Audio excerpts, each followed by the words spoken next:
Hey Star Trek fans, Dan Gunther here. Well, here we are again with the resumption of the deep dive videos here on Kertrats Productions, this time with a new series. Once again, we have Star Trek Lower Decks. Now, these episodes are shorter than the typical Discovery or Picard episodes.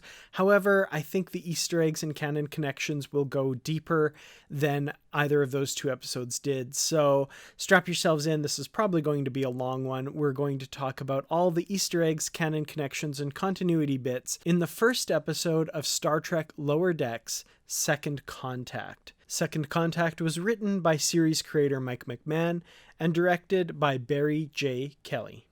The opening shot of Star Trek Lower Decks is of a Spacedock style space station. Now, these have been seen since very early in Star Trek. The first time was Star Trek III, The Search for Spock, featured as Spacedock orbiting the planet Earth. It has also been seen numerous times throughout TNG, representing different star bases. We also caught a glimpse of this style of Spacedock being constructed in Earth orbit in the Star Trek Discovery Season 1 finale, Will You Take My Hand?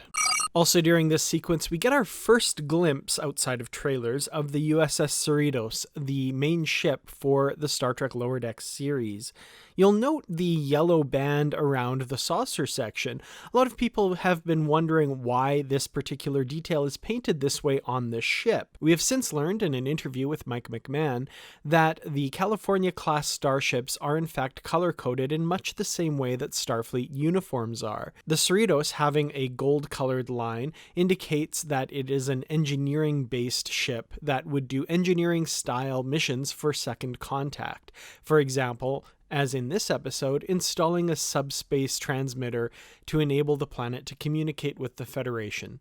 Similarly, science or medical-based ships would have a blue band, and red-banded California-class ships would be involved in command-level type missions such as ferrying ambassadors or various dignitaries. In the teaser, before we get to the opening credits, we see, of course, prominently a bat'leth. The bat'leth is the primary sword weapon of the Klingon culture. We saw it first introduced in Star Trek The Next Generation and have seen it multiple times since then. Also visible in the cart outside the room that Boimler is in is the Glaven, a weapon from Ligon 2 in the TNG episode Code of Honor. However, the less said about this particular episode, the better. This one is a little difficult to see. You may need to turn up your brightness wherever you're watching Lower Decks to catch this one, but if you look to the left-hand side, leaning against the wall of the room that Boimler is recording his fake captain's login, you may notice a familiar prop from Star Trek The Original Series. It appears that somehow the modified Nomad space probe has found its way onto the USS Cerritos, despite having been completely destroyed in the TOS episode The Changeling. Either that, or this is something that looks very similar to Nomad. In this scene, we also learn about Romulan whiskey for the first time, which, much like its counterpart Romulan ale, is colored blue. Interestingly, the press kit that was sent around to various media to cover the premiere of Star Trek Lower Decks featured ingredients and a recipe for mixing your own batch of Romulan whiskey.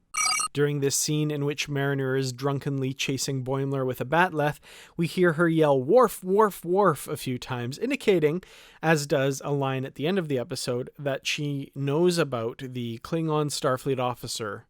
After this teaser scene, we get to the opening theme of the episode. Now, this theme, I think, could warrant a video all on its own, but if you listen to the opening notes, the first little bit of the theme sounds very much like the beginning of the Star Trek The Next Generation opening credits.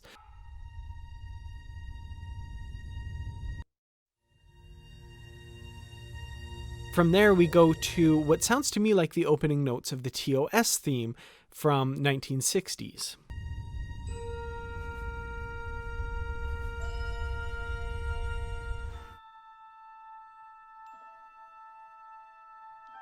And then after that, I feel that this part unmistakably plays homage to the Star Trek animated series theme of the 1970s. Frontier.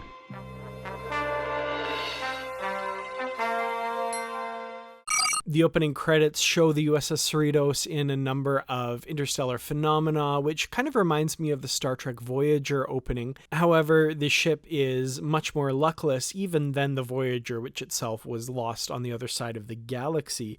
However, this shot here of them encountering a Romulan fleet engaging a fleet of Borg ships cast my mind to the Star Trek Picard television series, in which a derelict Borg cube is under the control of the Romulans. This may be reading way too much into what is likely a throwaway scene during the opening credits, but is it possible we're seeing the battle here that resulted in the Romulan capture of that Borg ship? Also of note during the opening sequence is the font used for the credits of the show.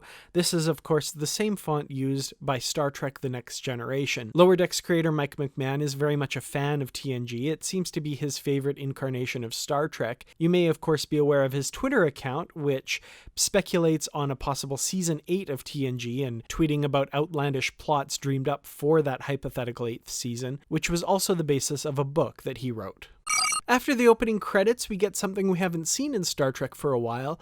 The title of the episode at the start, much like it was for Star Trek the original series, The Next Generation, Deep Space Nine, Voyager, and Enterprise, a tradition not carried forward by Star Trek Discovery or Picard. It's nice to see a return of the name of the episode at the start, and this was definitely greeted by a huge grin from me. We see Ensign Tendi arriving on the USS Cerritos by shuttlecraft. This gives us a glimpse of the shuttle bay, and the 4 shuttlecraft that we see here all seem to be named after national parks in California, kind of fitting for the Cerritos, a California-class starship. Tendi arrives on the shuttlecraft Yosemite. We also see the shuttlecraft Redwood, Joshua Tree, and Death Valley. In the scene where Tendi arrives, we get a glimpse of a few different Star Trek alien races. Tendi herself is, of course, an Orion. We do see an Andorian as well.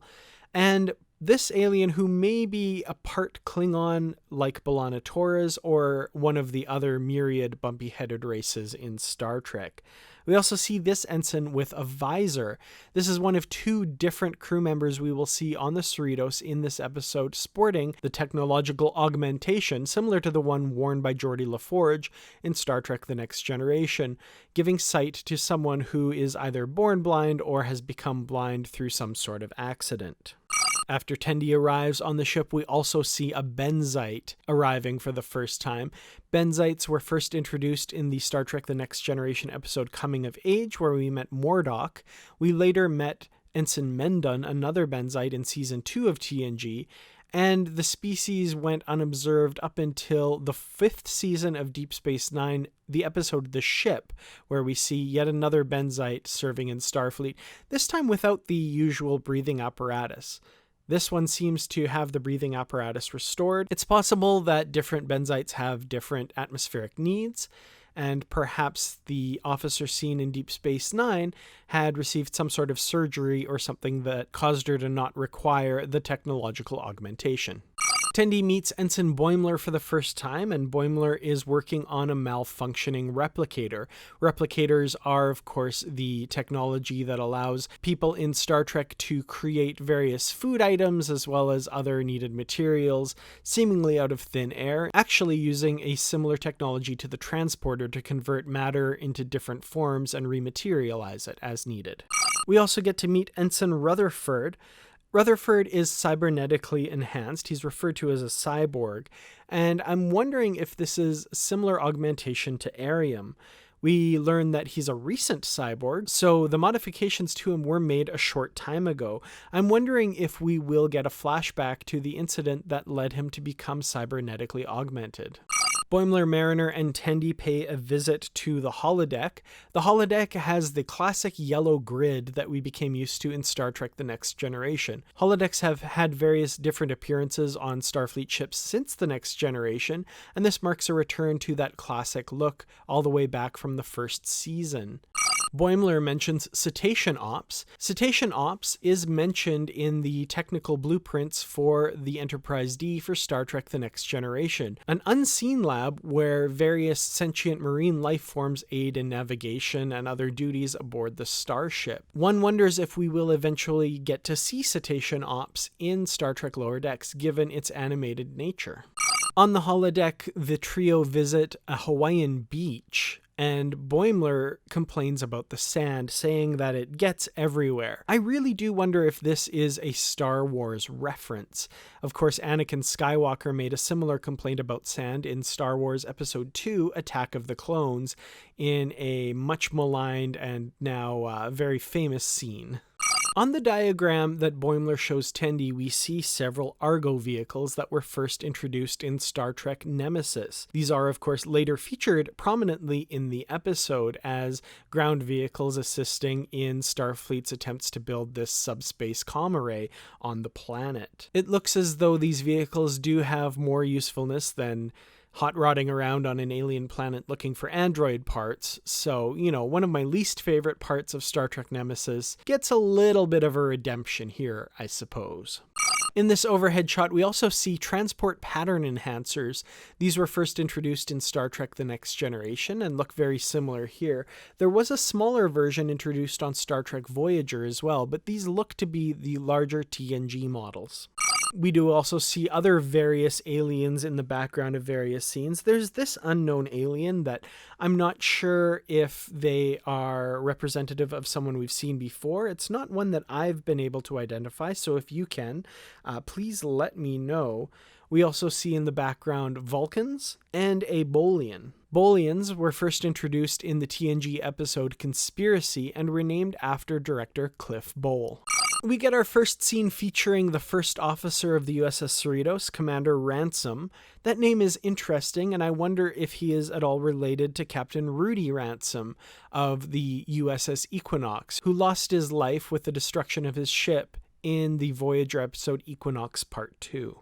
We get a look at the captain's ready room. If you'll notice, there's a California state flag on the wall.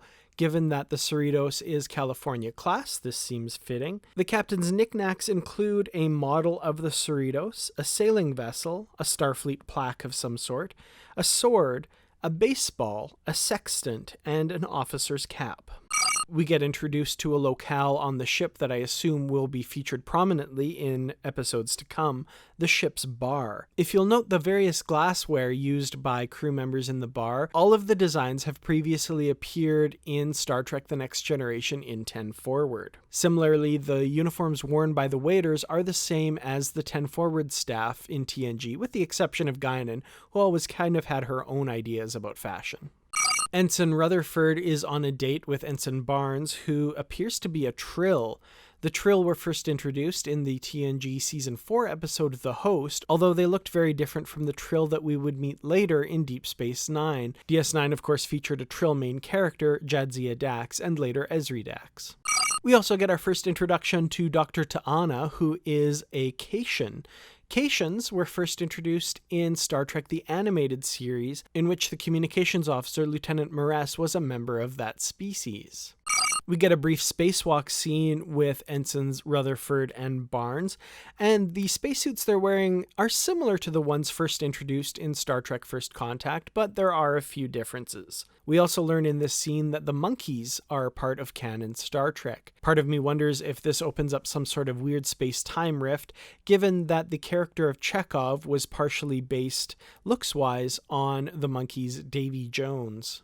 After a harrowing experience on the surface of the planet, Boimler is worried that he's injured.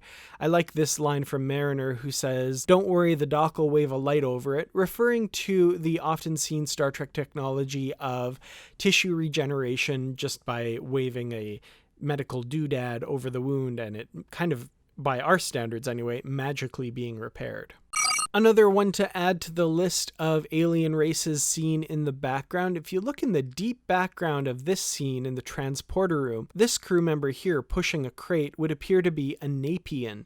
Napians were first introduced in the TNG episode The Eye of the Beholder. Daniel Kwan, who is only half Napian, is thus far the only representative of the species we've seen. We get our first real introduction to Lieutenant Shax, who is a Bajoran. Bajorans were first introduced in the TNG episode Ensign Ro. They were, of course, a primary focus of Star Trek Deep Space Nine. Aboard the Cerritos, a rage virus has been running rampant, causing crew members to spew black bile all over the place. After a cure is devised and administered to the ship, the symptoms clear up, but the bile remains. If you look at this Vulcan crew member, the pattern that the bile has formed around his mouth may be evocative of a certain mirror universe Vulcan we've seen in the past. This is one of my favorite bits in the episode. When Mike McMahon was first talking about the premise of the series, he mentioned that the senior officers often seem to think that the episodes are about them, when in fact they are actually about the lower decks crew members. This seems to be borne out in this scene where the dialogue is really reminiscent of the kind of silly banter that Star Trek crews would have in the past, where they tell the Doctor, "You'll be able to write another award-winning report," and the Doctor says, "Great, more paperwork," and everything ends on a laugh. This seems almost like the forced laughter that tended to end various episodes of Star Trek the original series, such as this prominent example from the TOS episode The Galileo 7. Meanwhile, the episode is continuing, of course, because the focus is on the lower decks crew members, but as far as the senior staff are concerned, the episode is all done. Ensign Tendi asks Ensign Rutherford if the rage virus outbreak ruined his date, and Rutherford replies that, "No, this stuff happens all the time." I like this line. It's a definite indication that the sort of week-to-week hijinks that we see on Star Trek The Next Generation or DS9, Voyager, TOS are not limited just to the Enterprise. Serving in Starfleet means that crazy stuff will happen on an almost weekly basis. At the end of the episode, Mariner announces her intention to take Boimler under her wing, calling him her Chadich. Chadich is a Klingon term, and it was first encountered in the TNG episode Sins of the Father. In the Klingon legal system, a warrior challenging a ruling of the Klingon High Council was not allowed personal combat. He or she therefore chose a Chadich to fight for them. Kurn served as Worf's Chadich when Worf challenged the High Council in the episode Sins of the Father. When Kurn was injured in an assassination attempt by Duras, Captain Picard then became Worf's new Chadich. At the very end of the episode, Mariner rattles off a number of various Star Trek references. Here they are, just for the record. She talks about Spock, the Genesis device, Khan, the whales in Star Trek IV, Sulu and his preoccupation with swords, Kirk, Worf, Gary Mitchell, and Deanna Troi. Well, there you have it. That is all of the Easter eggs and canon connections that I was able to find in the episode. Were there any that I missed? Please let me know in the comments below. Thank you all so much for watching as usual, and thank you especially to the Patreon supporters who make videos like this possible. I really do appreciate each and every one who takes the time to watch my videos, and if you think this video is worthy, please give it a like and a share if you know of people who might be interested in videos such as this. Subscribe to Kertrats Productions if you haven't already. I look forward to seeing you in the next video. Until then, as always, live long and prosper. And I'm not giving this one sarcastically.